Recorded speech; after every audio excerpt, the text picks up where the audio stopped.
Hello, bonjour à tous. Pour ceux qui vont nous rejoindre dans 30 secondes, dans peu de temps, dites-moi déjà si vous m'entendez bien, si vous me voyez bien. Moi, je vais m'installer un peu tout pour voir vos commentaires. Parce que, hop, vous pouvez me laisser les commentaires en direct ici. Hop.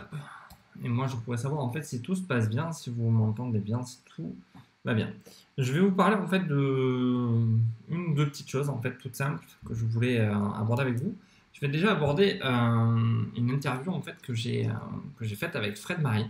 Donc vous avez les liens en fait de cette interview au-dessus, au-dessous. Enfin, si vous êtes motivé, enfin, vous allez trouver autour en fait du portrait naturel et de comment on pouvait en fait gérer en fait et comment je gère surtout moi ma direction de modèle, mes modèles en extérieur. Donc là, j'en avais deux, donc vous pouvez voir ça en vidéo. Et en fait, j'ai pensé à ça parce que hop, je vais passer sur l'autre côté, je vais essayer vraiment d'arrêter les hops, hein, comme je vous l'ai dit dans les autres lives. Vous voyez, voilà, je voulais vous montrer ça en plus en fait de la vidéo où on parle vraiment de direction de modèle. Là, je vais vous montrer en fait ce qui se passe dans ce genre de shooting en fait. Ce qui se passe en fait au niveau des photos en fait. Ce que j'explique et ce que je dis, c'est qu'il y a beaucoup de déchets. C'est normal. En fait, si vous regardez, je ne sais pas si vous voyez bien le chiffre là, c'est qu'il y a 600, hop, rien, tac tac, 673 photos qui ont été faites sur la séance. Et ça, c'est normal. Enfin, pour moi, pour ma manière de faire, pour mon approche, c'est normal. Alors, pour ceux qui arrivent, je vois qu'il y a des gens qui arrivent, n'hésitez pas voilà, à partager, mettez des pouces, des cœurs, tout ça, ça permet aussi à Facebook de diffuser un peu à toute la page et ça permet d'avoir un maximum de monde ensemble. Et vous pouvez aussi poser un maximum de questions dans les commentaires, n'hésitez pas. C'est le but aussi. Donc, l'idée en fait, c'est de vous montrer un peu ce qui s'est passé et de comment moi je peux sélectionner, traiter les photos rapidement. Alors, on va pas aller jusqu'au bout parce que j'ai commencé à le faire avant d'avoir l'idée de faire ce live. Comme je vous ai dit, hein, j'ai de plus en plus envie d'être en live, de plus en plus être proche de vous, mais voilà, je déclenche ce live plus ou moins quand moi j'ai un truc à partager. Donc là, l'idée en fait, c'est vous montrer comment je suis passé relativement voilà, de 673 photos à là, je crois que je suis dans le 20-30 photos. Voilà, le choix que j'ai fait et comment je l'ai fait. Comme vous pourrez voir en fait dans la vidéo de Fred, je fonctionne en noir et blanc. J'aime beaucoup le noir et blanc, c'est quelque chose que j'affectionne. Donc voilà pourquoi elles sont en noir et blanc. Mais hop, si on regarde à côté, vous avez les mêmes en couleur. Ok. Donc le noir et blanc, c'est vraiment parce que je choisis de travailler en noir et blanc. Après, j'ai fait une première vague de sélection. Hop, donc la première vague. Je l'ai fait tout bêtement avec les flèches et la touche 1. Je vais mettre une étoile. C'est-à-dire que dès que je vais faire ma première sélection, la photo me plaît, je mets une étoile. Peu importe. Peu importe ce qu'elle va devenir après, l'étoile n'a aucune valeur. Elle est juste là pour me permettre à moi d'améliorer finalement mon choix de photo. C'est-à-dire que je peux, par exemple, décider que je vais en choisir. Voilà, celle-là, une, là, tac. Voilà, celle-là me plaisait. Au premier passage, au premier tri, c'était celle-là que j'ai choisie. Je sais pas, dites-moi dans les commentaires ceux qui sont là ce que vous en pensez. Bon ou mauvais, il n'y a pas de souci là-dessus.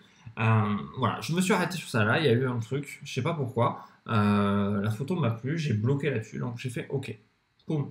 J'ai pris cette photo, j'ai continué. J'ai passé les 673 photos une par une pour savoir lesquelles me plaisaient. Une fois que j'étais là, j'ai retiré de ces 673 photos 88 photos. Ces 88 photos sur l'ensemble qui me paraissaient convenables, qui me paraissaient pour moi être celles que je préférais. Salut Jarlando, ravi de te voir avec nous. Donc, une fois que j'ai fait ça, une fois que j'ai pris le temps en fait de faire ce premier tri qui est généralement le plus long, hein, en fait, c'est là où on passe énormément de temps à savoir, pas savoir. Je fais aucun travail sur la photo si ce n'est de les passer en noir et blanc parce que j'ai décidé à ce moment-là que ça serait des photos noir et blanc, donc j'ai tout passé en noir et blanc. Voilà, 88 photos passées en noir et blanc comme ça. J'ai vraiment déjà le premier travail. Ça se fait très vite sur Lightroom. Je vais vous montrer. Vous passez de la couleur, hop, vous choisissez noir et blanc, vous faites dans le mode développement, vous choisissez les autres photos, un CTRL A, et vous faites synchroniser, là, la touche là, et tout synchronisé. Voilà, cette petite astuce pour aller beaucoup plus vite dans vos traitements. Vous pouvez faire d'autres retouches et tout synchroniser aussi sur toutes vos photos. Donc moi, une fois que j'ai fait ça, je repars encore dans une relecture de ces 88 photos. Peut-être en mode un peu plus ralenti, un peu plus cool, mais voilà, je reprends le temps de tout revisionner. Et là, sur cette séquence-là, il me reste 47 photos. J'ai encore supprimé la moitié des photos. Pourquoi j'ai supprimé encore la moitié des photos? Parce que finalement, j'ai dû aller boire un café, j'ai été faire un tour, je suis revenu. Enfin, il s'est passé un temps entre les 88 et les 47. C'est juste ce temps-là qui m'a permis de me poser avec mes photos et de repartir avec un œil tout neuf. Et si vous voyez, en fait, il y a des photos comme celle-ci qui est mal cadrée, qui est mal truc, que j'avais sélectionné et qui finalement va disparaître à la prochaine sélection. Et là, voilà, on en est là. À l'heure actuelle, il reste 26 photos. 26 photos que j'ai commencé à regarder, à retravailler un peu plus en profondeur. Et ça m'a permis à moi, en fait, finalement, de me dire que ma sélection s'arrête là. Voilà, pour moi, j'ai pas besoin d'aller plus loin, j'ai pas besoin de faire plus. J'ai mes 26 photos de ce shooting. Alors, vous allez me dire, enfin, pourquoi faire 673 photos pour en garder 26? Et je vous garantis que là, bon, je les ai regardés un peu plus. Je suis sûr qu'il va m'en rester 4 à la finalité. D'ailleurs, il y a un choix qu'a fait Fred dans la vidéo. Les photos que Fred a choisies dans la vidéo, ce sont les photos brutes. C'est lui qui les a mis en noir et blanc, qui a tout fait. Et je trouve que il a eu un œil vraiment sur lequel j'ai bien accroché aussi. Donc, ouais, je suis assez fan des photos qu'il a choisies parce que j'ai gardé quasiment les mêmes. Donc, vous savez que je bois toujours énormément pendant les lives. Donc voilà, ça pour ma part, voilà. Gerlando, vous m'entendez bien, vous me voyez bien, il n'y a pas de souci parce que personne ne m'a répondu là-dessus. Si vous pouvez me dire, là, les personnes qui sont là, si vous m'entendez, vous me voyez bien, comme ça va me permettre à moi d'être carré là-dessus, d'être sûr que tout va bien, pas parler pour rien. Donc voilà, et n'hésitez pas voilà, à me poser des questions en commentaire, ils sont là pour ça. Donc une fois que j'ai fait ça, une fois que ma sélection est faite, je peux continuer à aller plus loin. Comme je vous ai dit, j'ai mis l'étoile 1, 2, 3. Il y a des gens qui choisissent les étoiles comme une vraie valeur, c'est-à-dire une valeur où la photo va avoir 3 étoiles parce qu'elle est au top. Non, moi elle a 3 étoiles, certes, mais ça ne veut pas dire qu'elle est au top. C'est juste une question que j'ai préféré celle-là et que au niveau de mon clavier, en fait, le 1, 2, 3, c'est hyper facile et ça n'a aucune valeur. Je peux mettre 5 étoiles à une photo sans que ça veut dire vraiment qu'elle a 5 étoiles comme on pourrait l'entendre en fait dans un système de notation pur. D'accord. Dites-moi là, comment vous choisissez vos photos, pardon, comment vous arrivez à faire votre sélection, comment vous arrivez à travailler en fait en post-traitement. Ça m'intéresse de savoir un peu si des gens utilisent Lightroom ou un autre logiciel. Dites-moi voilà, dans les commentaires comment vous fonctionnez avec votre logiciel de retouche, de traitement ou simplement votre outil de sélection. Donc, parfait. Si la vidéo et le son sont parfaits, merci Gerlando parce que j'avais un doute et donc voilà. Donc, je voulais savoir un petit peu si tout se passait bien.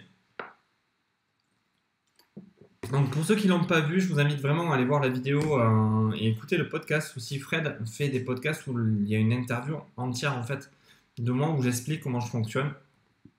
Je l'ai trouvé pas mal, enfin, assez intéressante et la vidéo est magique aussi, j'aime beaucoup. Donc, une fois que j'ai fait ce travail, en fait, cette vidéo en plus elle est très complémentaire par rapport à ce qu'a fait Fred. Une fois que je suis là, je vais commencer voilà, à aller un peu plus loin dans les photos. 26 photos, je peux me permettre de retravailler le cadrage. Je peux commencer à me permettre de retravailler 2-3 petits réglages pour savoir, voilà, est-ce que finalement quelque chose ne va pas parce que la photo est mauvaise dès le départ ou est-ce qu'il y a quelque chose qui ne va pas parce que il faut juste peut-être corriger la lumière, améliorer quelque chose qui est rapidement et facilement faisable. Voilà, c'est là où je commence à me poser d'autres questions, à améliorer les cadrages parce qu'il y a des fois, comme là je suis en mouvement, comme vous pouvez le voir, il y a des fois des choses où c'est pas évident d'avoir le cadrage parfait immédiatement. Donc n'hésite pas, voilà, à recadrer mes photos. Je sais que beaucoup de gens pensent que le recadrage, ça ne doit pas se faire. C'est un point dont je ne suis pas d'accord. Dans le sens où aujourd'hui, il faut cadrer au mieux, au maximum du mieux. Mais après, s'il y a des choses qui doivent être faites en post-traitement, que ça soit fait en post-traitement, je veux dire, faut pas s'emmerder, quoi. C'est un peu ma manière de voir. Je sais que tout le monde n'est pas forcément d'accord avec ça. Mais bon, je m'en fous un peu réellement. Ok. Gerlando, toi aussi tu utilises les étoiles pour ton classement et le choix de mon travail. Parfait. Voilà, je veux dire les étoiles. Je dis ça parce que j'ai eu la réflexion d'un autre photographe qui me dit t'arrives à mettre 5 étoiles à tes photos. Et je me suis retrouvé un peu con avec ces histoires d'étoiles parce que moi j'arrive à mettre 5 étoiles à mes photos parce que le 5 étoiles n'a pas de valeur en fait. Je pourrais mettre une couleur et on me dira tu mets du rouge à cette photo, qu'est-ce qu'elle a, elle est nulle ou est-ce... Voilà, ça après c'est juste perso. Donc voilà, n'hésitez pas à vous approprier les outils que vous avez de manière à ce que ça soit votre manière de faire vos photos. Donc après, voilà, sur le shooting, comme vous pouvez voir, hop, je vais repasser, je fais encore des hop. Hein, j'ai du mal à les enlever. J'ai fait un choix, je me suis baladé, hop, gentiment, j'ai vu ce qui se passait. J'ai fait une photo toute simple, vous allez voir l'autre, elle est assez rigolote, mais je vais vous expliquer ce qui se passe sur cette photo. Sur cette photo, vous voyez que la lumière est complètement à l'arrache, complètement inversée, complètement dans le bordel. C'est tout simplement qu'on a voulu faire une photo pour montrer aux gens en fait ce que pouvait apporter un réflecteur et à quel point le réflecteur pouvait renvoyer de la lumière. Donc ça c'est une petite photo qui sert à rien mais que j'ai gardée que je trouve assez rigolote et elle permet d'illustrer assez facilement par exemple hop, pourquoi ça a sauté, tac. Elle permet voilà, d'illustrer une photo sans réflecteur par exemple et qu'il faut faire gaffe des fois quand on renvoie de la lumière parce que le modèle n'a pas bougé et on se retrouve simplement avec un retour de lumière donc c'est assez rigolo. Faut faire gaffe des fois aussi avec le réflecteur. Pour ceux qui ont vu la vidéo, en fait, j'ai un petit souci. Tac, hop. Faut encore dire. Hein. Hop, voilà. Cette photo, vous allez la voir directement en fait sur la vidéo de Fred. C'est lui qui l'a retouché. Moi, je ne l'ai pas encore retravaillé. C'est l'une de mes photos où j'ai un coup de cœur. Et salut Vincent aussi qui nous a rejoint. C'est une photo que j'ai eu un coup de cœur. Alors, voir comment je peux faire. J'aimais beaucoup en fait l'arbre, le fond en fait. Ce qui me gêne, cette petite partie. Donc, je vais peut-être aller rechercher la matière de l'arbre pour justement le supprimer. Et je trouve que voilà, avec un bon travail de Dodge and Burn sur le fond et retravailler le portrait, ça peut être une photo qui est relativement sympa.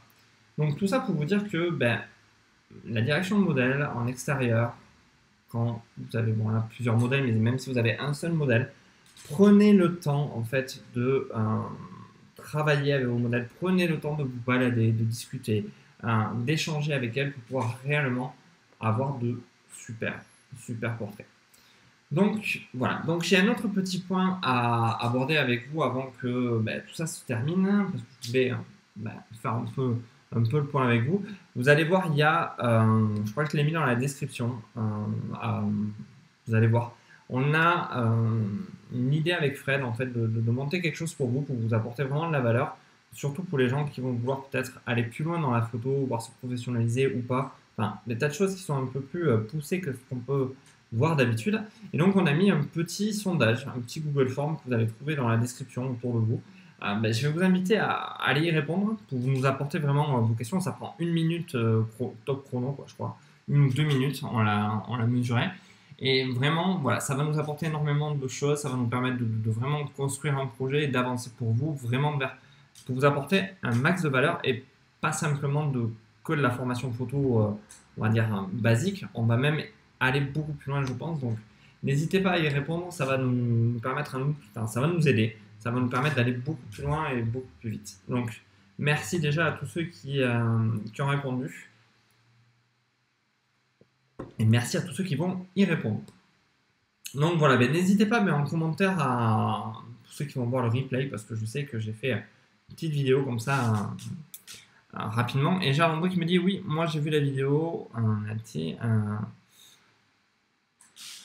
Parfait, ravi, Gerlando, que cette vidéo t'ait plu. Oui, tu as revu Chloé, que tu as vu dans toutes les formations, qui a pas mal fait de choses avec moi. Donc oui, voilà, Chloé. Donc, je me répète encore une fois, le live va se terminer là. C'était un petit live pour vous parler un peu de cette vidéo, pour vous montrer aussi, elle est complémentaire à la vidéo, pour vous montrer un peu comment j'ai choisi mes photos, comment j'ai sélectionné mes photos, pour voir aussi pourquoi Fred a choisi telle ou telle photo. Donc, ben voilà, c'était pour vous dire ça. Je vous demande vraiment de prendre le temps de répondre au Google Form, de prendre le temps de voir la vidéo, de mettre des petits likes, tout ce qu'il faut partout. Et sur ce, ben voilà. Bon, n'hésitez pas à me poser des questions en commentaire. Pour ceux qui voient le replay, j'y répondrai avec grand plaisir. Et sur ce, ben, je vous souhaite une bonne fin de journée et je vous dis à bientôt. Au revoir.